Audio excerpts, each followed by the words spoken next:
Hello po, kalimera mga kababayan. At narito na naman po ako, si Rafaelo, at tutuloy po natin yung discussion natin doon sa nakaraang video kung ano po yung mga reason kung bakit hindi agad nakakapag-start ang mga Filipino or mga bagong OFW na nandirito sa Greece, no? Yung mga dumating na or yung mga last year na nakapasok na rito.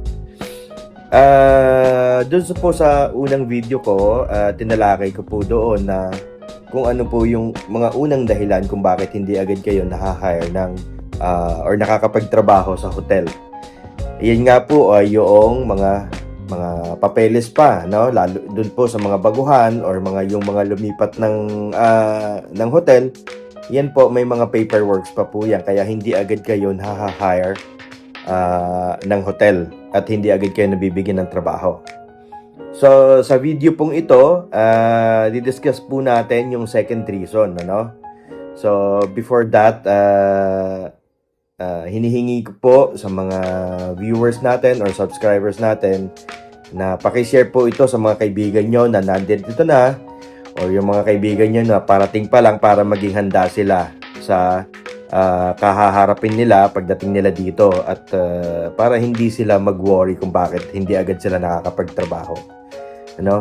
At hinihiling ko rin po sa inyo na mag-leave po kayo ng comment below para ma-discuss natin kung ano yung mga naging na-encounter ninyo, naging problema niyo sa hotel, or ano yung mga worries ninyo, no? Or yung general kung ano yung experience ninyo sa pagdating nyo rito sa Greece.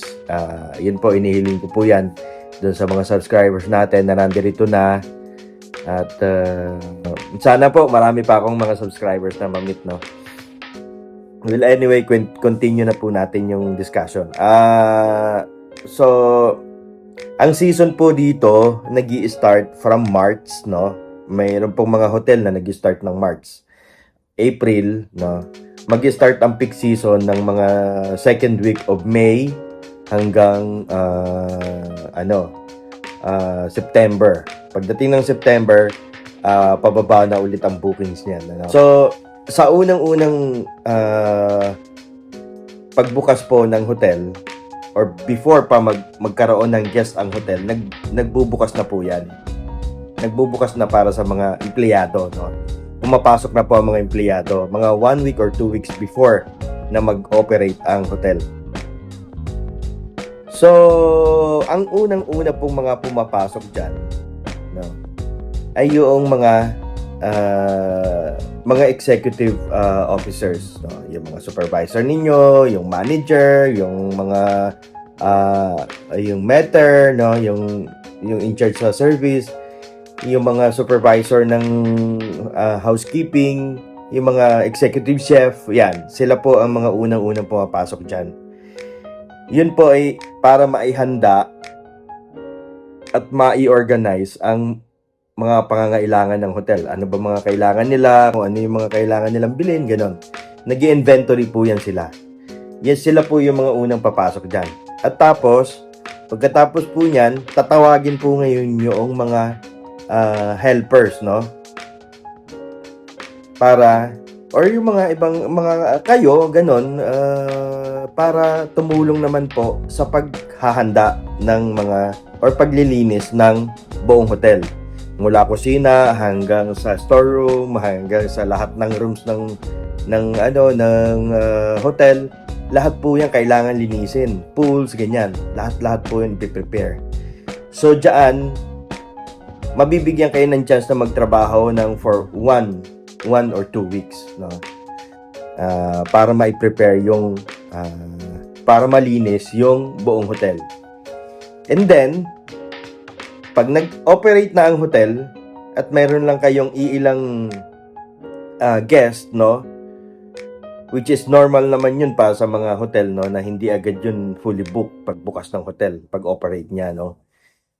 So, maaari or mga 90% ng mga baguhan, hindi agad yan pagtatrabahuhin pagbukas ng hotel, no?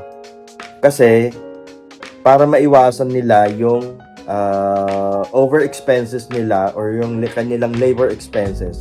No? Kasi kung i-hire naman kayong lahat or kung susweldohan naman kayong lahat tapos konti lang ang guest ninyo, eh malulugi nga naman ng hotel, no? Pero yan po ay pansamantala lang naman. Hanggang tumataas na po ang booking, let's say pagka nagbukas yan ng April, no? So by May, mapupuno na ho yan, parami na ng paramihan. So parami na rin po ng parami ang kailangang tauhan or kailangang worker ng hotel. So dyan na po kayo i-start na pumasok, no? Maaari yung iba hindi pa naayos yung papel, so magiging black money po muna kayo. Magiging parang nagwo-work na kayo pero hindi pa talaga kayo totally hired sa hotel. Marami pong nangyayaring ganyan. Disadvantage yun po para sa inyo kasi hindi ho agad kayo mabibigyan ng contribution ng insurance ninyo, no? Pero okay lang po yun kaysa naman matainga kayo, no? Yun ang advice ko. Huwag na ho kayong magsabi, bakit ganito? Hindi pa ako na-hire, hindi pa ako pumipirma ng kontrata, bakit nagtatrabaho? Huwag na ho kayong magreklamo. Kasi yan po talaga, patakaran po yan dito. Ganyan po talaga ang nangyayari in reality dito sa Greece, no? Kahit mga lokal, minsan hindi agad sila na ipapasok.